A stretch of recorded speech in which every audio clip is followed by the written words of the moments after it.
जहां सर्दी, जुकाम, खांसी, बुखार, ये सारे न जाने क्या क्या होता है, ये मामले बढ़ जाते हैं।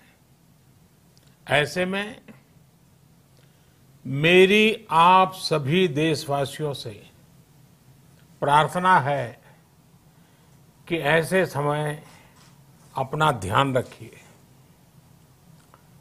साथियों, ये बात सही है कि अगर कोरोना से होने वाली मृत्यु दर को देखें तो दुनिया के अनेक देशों की तुलना में भारत संभली हुई स्थिति में है।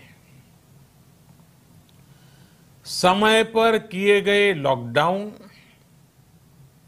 और अन्य फैसलों ने भारत में लाखों लोगों का जीवन बचाया है, लेकिन हम ये भी देख रहे हैं कि जब से देश में अनलॉक 1 हुआ है, व्यक्तिगत और सामाजिक व्यवहार में लापरवाही जरा बढ़ती ही चली जा रही है। पहले हम मास्क को लेकर, 2 गज की दूरी को लेकर 20 सेकंड तक दिन में कई बार हाथ धोने को लेकर बहुत सतर्क थे, लेकिन आज जब हमें ज्यादा सतर्कता की जरूरत है तो लापरवाही बढ़ना बहुत ही चिंता का कारण है। साथियों, लॉकडाउन के दौरान बहुत गंभीरता से नियमों का पालन किया गया था। अब सरकारों को, स्थानीय निकाय की संस्थाओं को, देश के नागरिकों को फिर से उसी तरह की सतर्कता दिखाने की जरूरत है। विशेषकर कंटेनमेंट जोन्स, उस पर तो हमें बहुत ध्यान देना होगा। जो भी लोग नियमों का पालन नहीं कर रहे हैं, हमें उन्हें टोकना होगा, रोकना होगा और समझाना भी होगा। अभी आपने खबरों में देखा होगा, एक देश के प्रधानमंत्री पर 13,000 रुपये का जुर्माना इसलिए लग गया क्योंकि वो सार्वजनिक स्थल पर मास्क पहने बिना गए थे। भारत में भी स्थानीय प्रशासन को इसी चुस्ती से काम करना चाहिए। ये 130 करोड़ देशवासियों के जीवन की रक्षा करने का अभियान है। भारत में गांव का प्रधान हो या देश का प्रधानमंत्री, कोई भी नियमों से ऊपर नहीं है। साथियों, लॉकडाउन के दौरान देश की सर्वोच्च प्राथमिकता रही ऐसी स्थिति न आए कि किसी गरीब के घर में चूल्हा न जले। केंद्र सरकार हो, राज्य सरकारें हो, सिविल सोसाइटी के लोग हों, सभी ने पूरा प्रयास किया कि इतने बड़े देश में हमारा कोई गरीब भाई बहन भूखा न सोए। देश हो या व्यक्ति, समय पर फैसले लेने से, संवेदनशीलता से फैसले लेने से किसी भी संकट का मुकाबला करने की शक्ति अनेक गुना बढ़ जाती है। इसलिए लॉकडाउन होते ही सरकार प्रधानमंत्री गरीब कल्याण योजना लेकर आई। इस योजना के तहत गरीबों के लिए 2.25 लाख करोड़ रुपए का पैकेज दिया गया। साथियों, बीते 3 महीनों में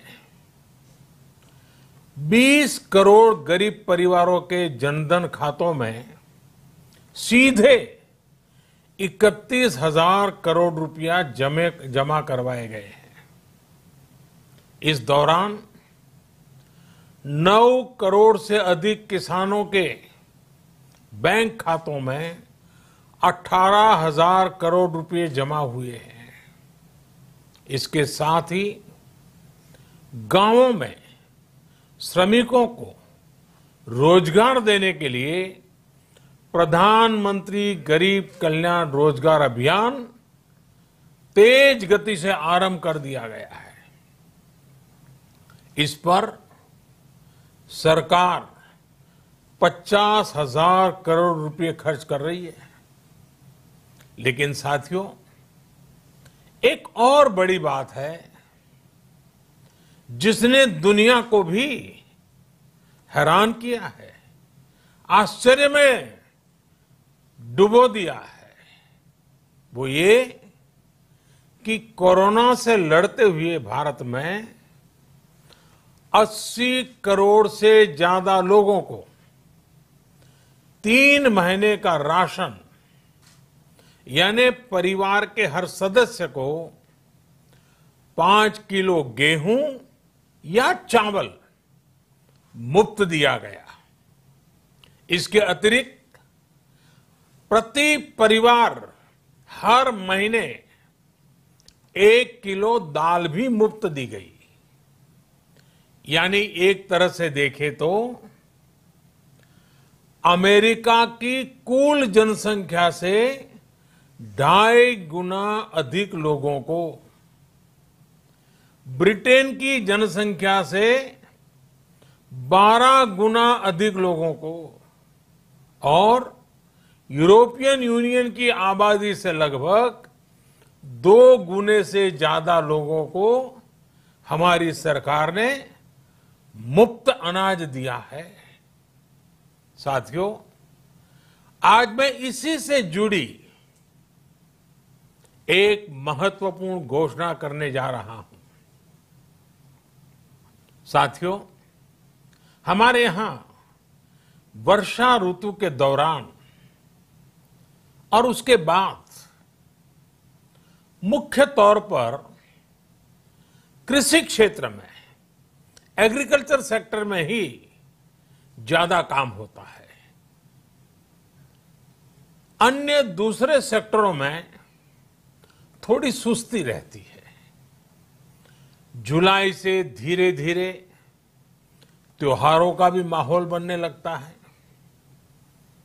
अब आप देखिए, अभी 5 जुलाई को गुरु पूर्णिमा है, फिर सावन शुरू हो रहा है, फिर 15 अगस्त आएगी, रक्षाबंधन आएगा, कृष्णा जन्माष्टमी आएगी, गणेश चतुर्थी आएगी, ओणम होगा और आगे जाएं तो काटी बिहू है, नवरात्रि है, दुर्गा पूजा है, दशहरा है, दीपावली है, छठी मैया की पूजा है।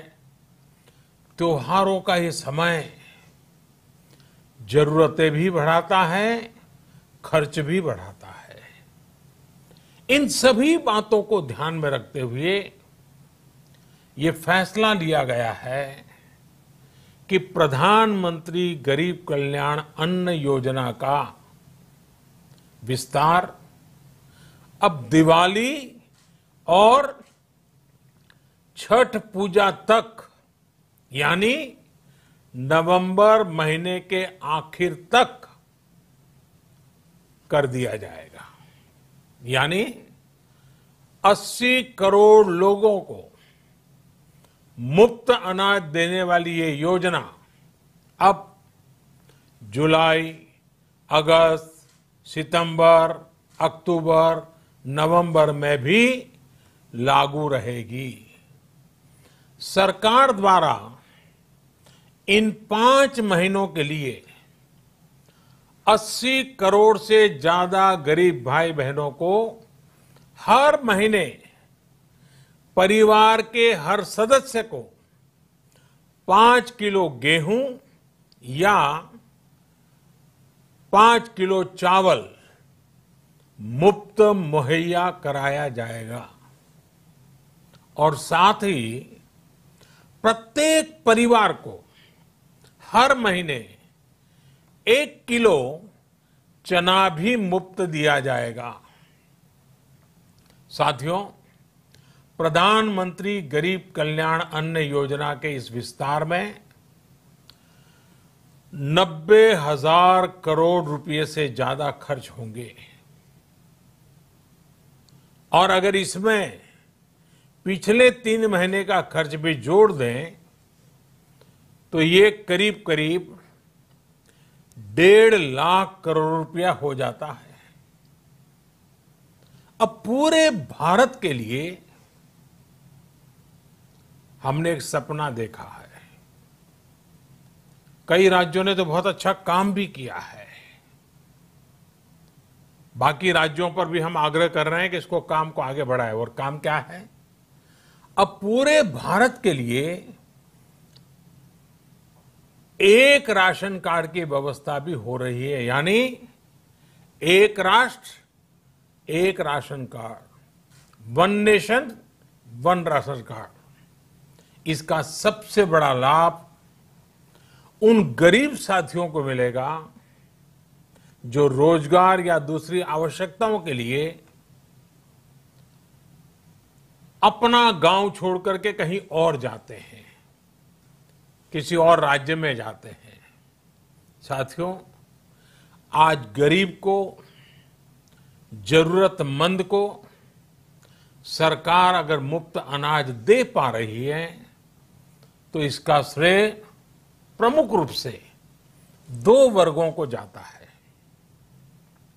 पहला, हमारे देश के मेहनती किसान, हमारे अन्नदाता, और दूसरा हमारे देश के ईमानदार टैक्स पेयर।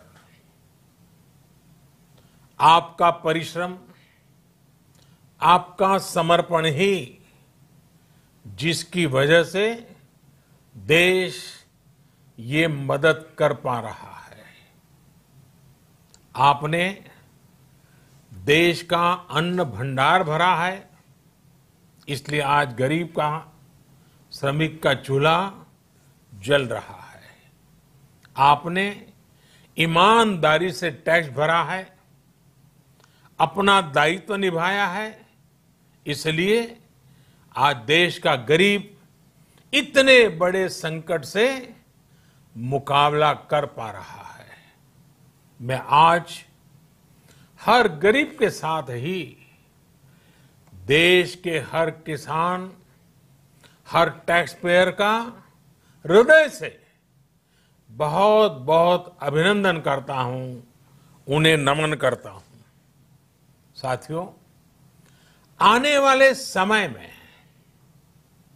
हम अपने प्रयासों को और तेज करेंगे।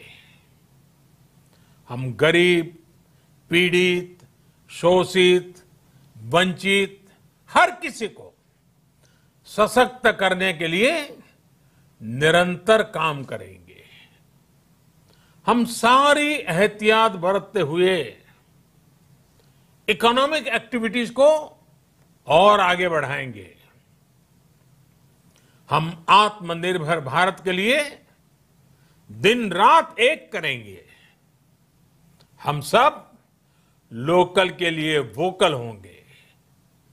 इसी संकल्प के साथ हम 130 करोड़ देशवासियों को मिलजुल करके संकल्प के साथ काम भी करना है, आगे भी बढ़ना है। फिर से एक बार मैं आप सबसे प्रार्थना करता हूं, आपके लिए भी प्रार्थना करता हूं, आपसे आग्रह भी करता हूं, आप सभी स्वस्थ रहिए, 2 गज की दूरी का पालन करते रहिए, गमछा, फेस कवर, मास्क ये हमेशा उपयोग कीजिए, कोई लापरवाही मत बरतिए।